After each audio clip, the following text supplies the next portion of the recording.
गुरुजी, शुक्राना गुरुजी, अनंतम अनंतम शुक्राना गुरुजी। अलग बार शुक्राना गुरुजी। आइए गुरु संगत जी, आज का सत्संग स्टार्ट करते हैं। उससे पहले गुरुजी का पावन मंत्र जाप करेंगे। ओम नमः शिवाय, शिव जी सदा सहाय। ओम नमः शिवाय, गुरुजी सदा सहाय।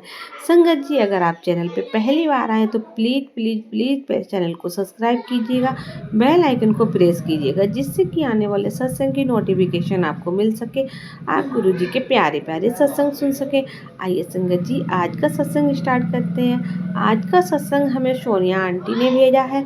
आंटी जी का बहुत ही प्यारा सा ब्लेसफुल सत्संग है और ये सत्संग आप तक आया है तो ज़रूर गुरुजी आपसे कुछ कहना चाहते हैं, ज़रूर आपको कोई बहुत बड़ा संकेत देना चाहते हैं, किसी परेशानी से निकालना चाहते हैं तो सत्संग को एंड तक ज़रूर सुनिए, क्योंकि कहते हैं जो भी सत्संग सुनता है या सुनाता है दोनों को गुरुजी की ब्लेसिंग मिलती है। आइए संगत जी, सत्संग को स्टार्ट करते हैं।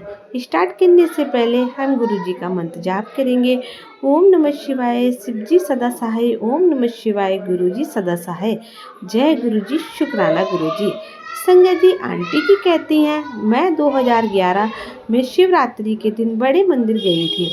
अपने बच्चों से मिलने के बाद मैं दिल्ली वापस आई थी और उसके 2 दिन बाद ही मुझे वहाँ जाने के लिए मजबूर होना पड़ा।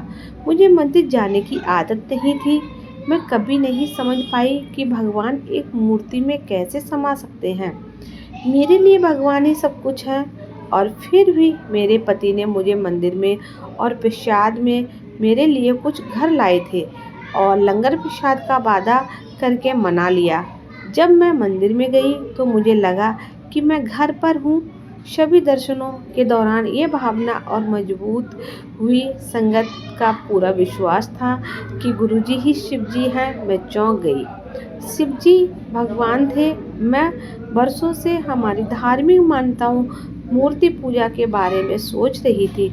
हर बार जब मैं किसी मंदिर या धार्मिक सभा में जाती थी तो मैं भगवान से उन चीज़ों के लिए माफ़ी मांगती थी जो मुझे समझ में नहीं आती थी, और अपनी अज्ञानता में मुझसे कोई गलती हो सकती थी। मैंने गुरुजी के प्रति भी यही रवैया अपनाया। उन्होंने मुझे अपने संरक्षण में लिया और मुझे सिखाया कि वे वास्तव में भगवान हैं, शिव जी, और एक माता पिता की तरह ही देखभाल करने वाले और क्षमा करने वाले हैं। उन्होंने भी इसे दिखाया। 6 अक्टूबर 2011 को मेरे पति मंदिर में लंगर खाने के बाद घर लौट रहे थे। उन्होंने सड़क के उस पर स्थित रमेश स्वीट से सामान लेने के लिए कार रोकी। वो डिवाइडर से नीचे उतरे और 2 फीट नीचे गिर गए। तभी एक ट्रक उनकी तरफ बढ़ गया। उन्होंने अपने पैर को ठीक से नहीं रखा। दूसरी तरफ सड़क बिल्कुल भी समतल नहीं थी। ट्रक इतना नज़दीक था कि टक्कर से बचा नहीं जा सकता था। फिर भी ट्रक के उन तक पहुंचने से पहले ही मेरे पति सड़क पर गेंद की तरह लुढ़कते हुए हाथों को क्रॉस करके कोहनी और घुटने पेट को छूते हुए पाए। जब उन्होंने अपने पैर को पाया तो दुकान के कर्मचारी दुर्घटना की आशंका में उनके चारों ओर इकट्ठे हो गए थे। संगत जी, उनकी हथेलियों में खून बह रहा था। उन्होंने घाव को साफ करने के लिए साबुन और पानी मांगा। घर वापस आते समय वो ये देखने के लिए कार से बाहर निकले कि उन्हें कहीं और चोट तो नहीं लगी, लेकिन उनकी पीठ के निचले हिस्से में थोड़ा दर्द था। लेकिन वो ठीक थे। अगली सुबह वो साकेत के एक अस्पताल गए। मामूली पैसे के लिए उनके हाथों को में बांध दिया गया। उन्हें टिटनेस का इंजेक्शन दिया गया। न केवल बल्कि उनके कपड़े भी सुरक्षित थे। उन पर खून की कुछ बूंदें ही पाई गई। ये अजीब बात थी क्योंकि वे सड़क पर गिर गए थे। ये स्पष्ट था कि गुरुजी ने मेरे पति को बचा लिया था।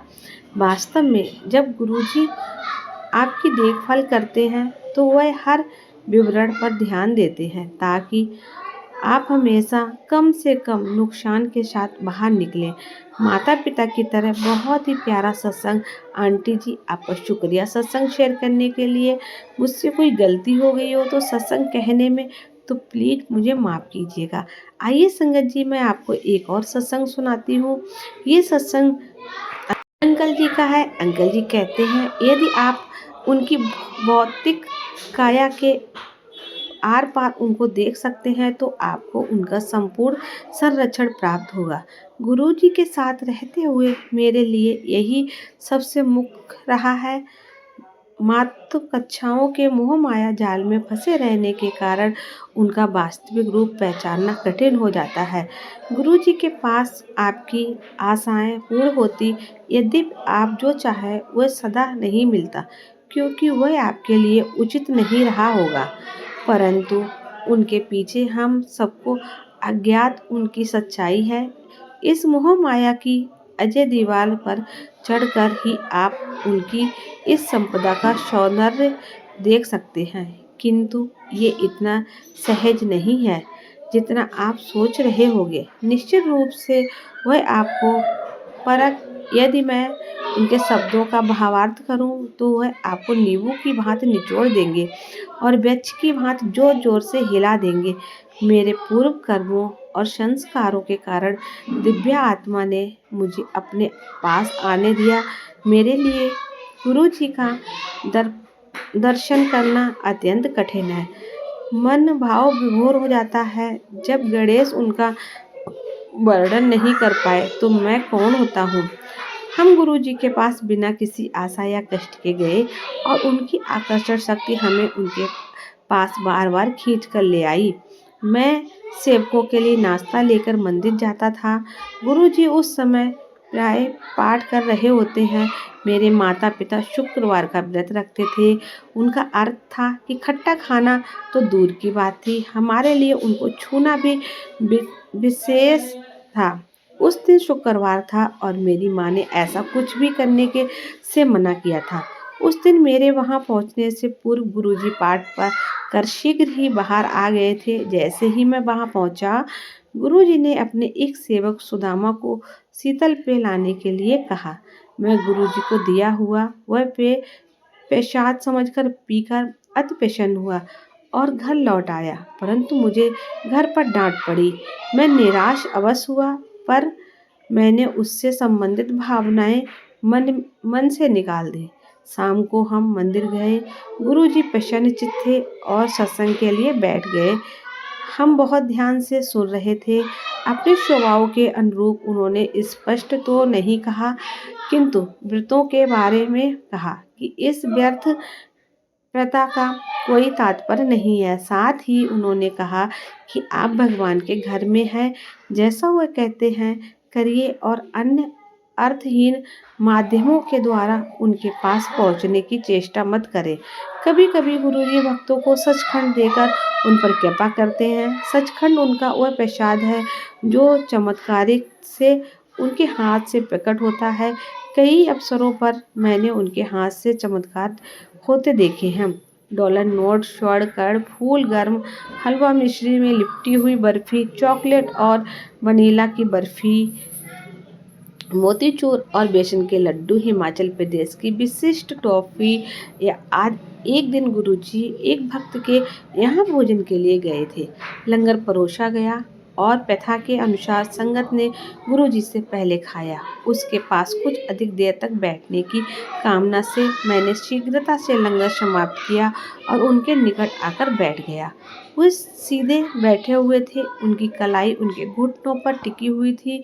मुझे प्रतीत हुआ कि गुरुजी प्रसाद देंगे। दिव्य आकांक्षाओं के अनुकूल ही सब संभव है। मुझे असंभवता इसी बात का आभास दिलाना चाह रहे थे। मेरा ध्यान उन्हीं पर केंद्रित था। लंगर के पश्चात जैसे संगत एकत्रित हुई, वार्तालाप प्रारंभ हो गया। मैं गुरुजी की मुट्ठी देख रहा था। जैसे ही उन्होंने मुझे खोला, उनमें से एक लड्डू प्रकट हुआ, जैसे कोई रबड़ का गोला हो, जो उनके हाथ खुलने के साथ बड़ा होता गया। पहले तो कुछ भी असामान्य नहीं लगा, फिर सब कुछ समझ में आया। जैसे जैसे मुट्ठी खोल रही थी, उनका आकार भी बढ़ रहा था। मेरे पिता सेना में सेवारत थे और जालंधर में उनका स्थानांतरण हो गया था। हम सामान बंद कर रहे थे। लकड़ी के बक्से, लोहे के बक्से, बोरियां आदि उन पर नंबर लगाने का कार्य शेष था और वह चारों ओर बिखरे हो थे।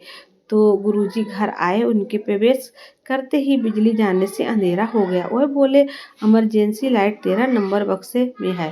गुरुजी स्वभाव ऐसे बोलते हैं कि लगता नहीं है कि उनके कुछ विशेष हैं। जब तक आप उस पर विचार नहीं करेंगे। सामान पर नंबर भी नहीं लिखे थे।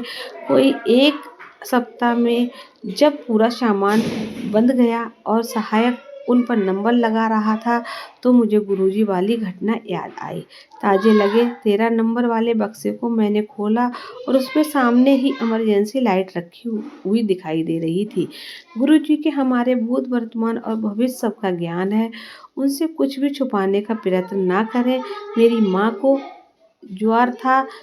पूरे दिन मेरे माता पिता और मैंने उनके मस्तक पर बर्फ लगाते रहे थे, परंतु लाभ नहीं हो रहा था।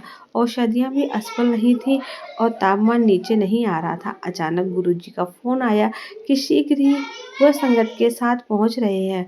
वह कुछ लोगों के साथ आए और मेरे माँ के कमरे में जाकर बोले, चल आंटी, कुछ नहीं होया, और उनका हाथ पकड़कर स्थित कक्ष में ले गए और उनके चरणों में बैठकर उनके पैर दबाने लगे।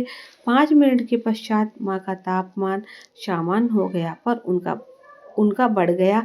स्पष्ट है कि वह हमारे कष्ट अपने पर आंतरिक कर लेते हैं। क्या इस संसार में और कोई ऐसा कर सकता है? हमारे पराच कर्म इस जीवन में हमारे सुख दुख का निर्णय करते हैं, किंतु कोई हमारे दुख अपने ऊपर आंतरिक कर ले, वह ईश्वर ही हो सकता है। जय गुरुजी, शुक्राना गुरुजी। बहुत ही प्यारा सत्संग था अंकल जी, आपका बहुत बहुत शुक्रिया सत्संग शेयर करने के लिए। मुझसे कोई गलती हो गई हो आपका सत्संग शेयर करने में तो प्लीज़ मुझे माफ़ करिएगा। संगत जी, अगर आप भी अपना सत्संग शेयर करना चाहते हैं, डिस्क्रिप्शन में व्हाट्सएप नंबर दिया गया है, आप हमें वहाँ पर भेज सकते हैं। आपका सत्संग संगत जी के साथ ज़रूर शेयर किया जाएगा। संगत जी, अगर आप चैनल पे पहली बार आए तो बेल आइकन को प्रेस कीजिएगा, जिससे कि आपको सत्संग की नोटिफिकेशन आपको मिल सके और आप गुरुजी के प्यारी प्यारी ब्लेसिंग भरे सत्संग सबसे पहले सुन सकें। ऐसे ही सत्संग सुनने के लिए गुरुजी के सत्संग चैनल को सब्सक्राइब करना बिल्कुल ना भूलें। आइए गुरुजी का पावन मंत्र जाप करते हैं। ओम नमः शिवाय, शिव जी सदा सहाय। ओम नमः शिवाय, गुरुजी सदा सहाय। जय गुरुजी, शुक्राना गुरुजी। संगत जी, सत्संग अच्छा लगे तो आगे संगत जी के साथ शेयर करना बिल्कुल ना भूलें। जो सत्संग को शेयर करता है गुरुजी उसे ढेर सारी ब्लेसिंग देते हैं और उसके कष्ट बिल्कुल छोटे में काट देते हैं। और कमेंट में जय गुरुजी लिखना ना भूलें। मिलते हैं अगले सत्संग में, तब तक के लिए जय गुरुजी, शुक्राना गुरुजी।